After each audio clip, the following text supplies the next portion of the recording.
నిజంగానే ఈ కామినేని శ్రీనివాసు ఇట్లాంటి అవాకులు చవాకులు తప్పుడు మాటలు నిజంగా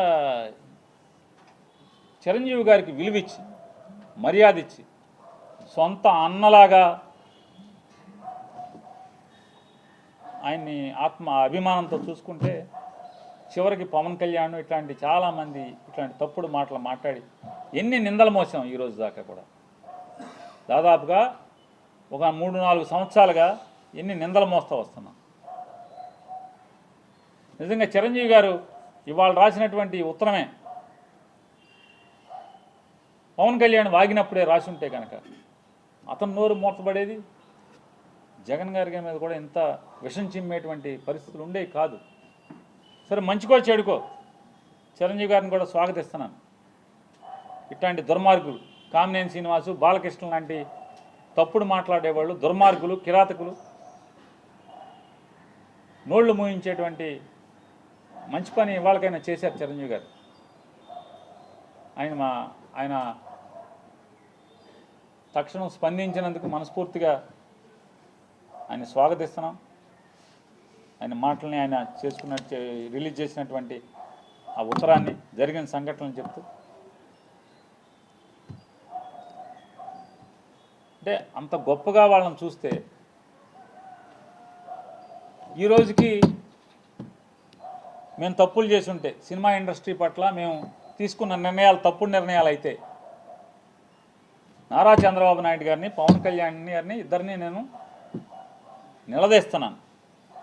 మేము ఇచ్చిన జీవో ఈ రోజుకి మీరు ఎందుకు ఇంప్లిమెంట్ చేస్తున్నారు? రద్దు చేయాలి కదా.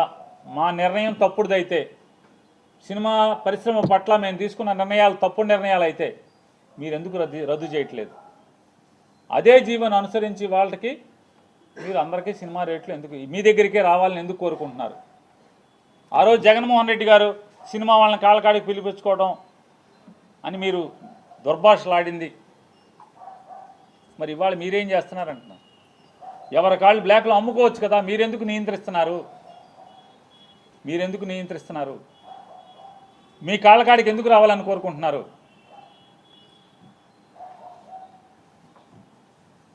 మీ కాళ్ళకాడికి ఎందుకు రావాలని కోరుకుంటున్నారు?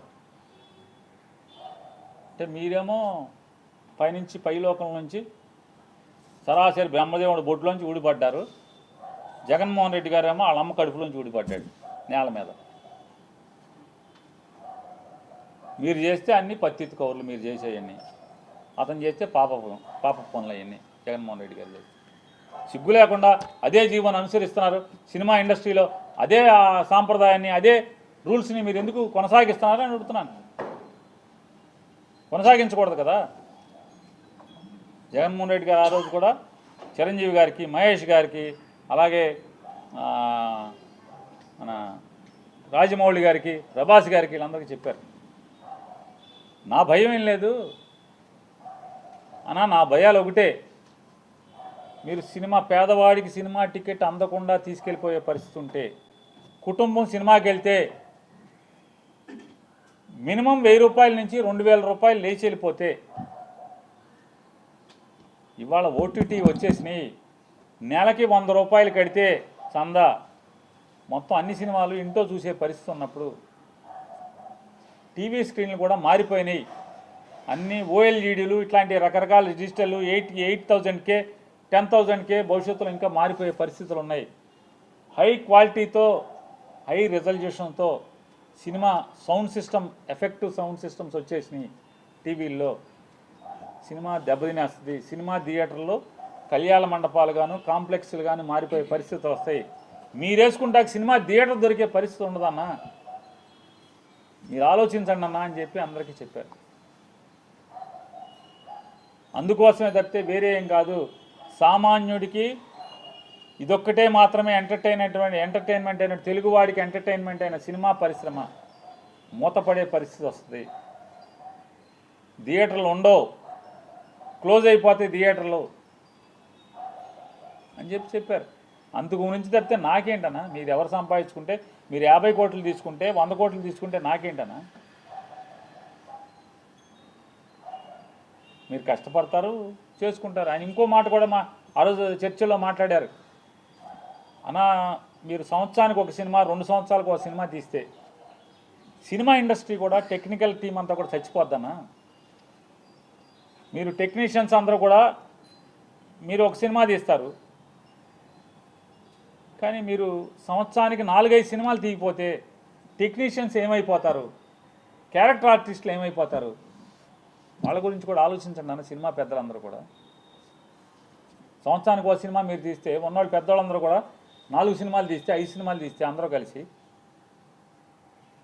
మరి క్యారెక్టర్ ఆర్టిస్టులు చిన్న నటులు భోజనం ఎట్లా?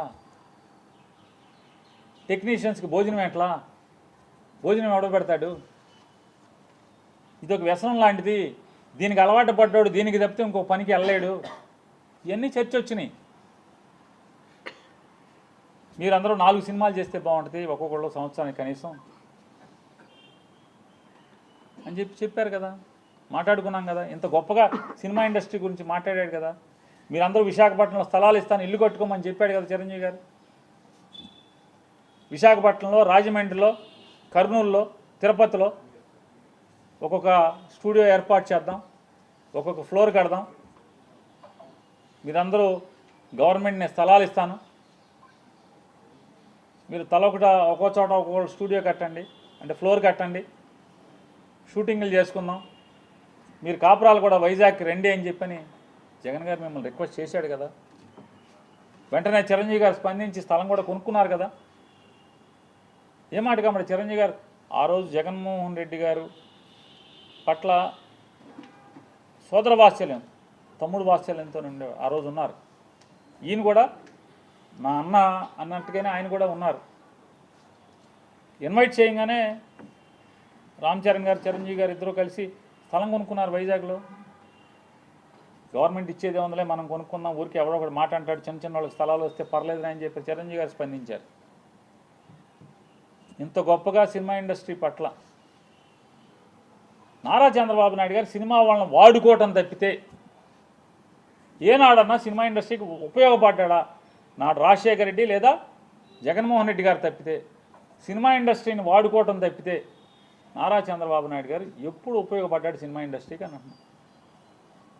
సినిమా వాళ్ళని ప్రచారానికి వాడుకోవటం, సినిమా వాళ్ళని అడ్వర్టైజ్మెంట్లు తయారు చేయడానికి వాడుకోవటం తప్పితే ఏ రోజు ఏం జరిగింది? నాడు తండ్రి కానీ నేడు కొడుకు కానీ సినిమా ఇండస్ట్రీకి అండగా నిలబడితే ఇంత కామినేని శ్రీనివాసును బాలకృష్ణ కలిసి ఇంత అసహ్యంగా మాట్లాడతారా? ఇంత నీచంగా మాట్లాడతారా?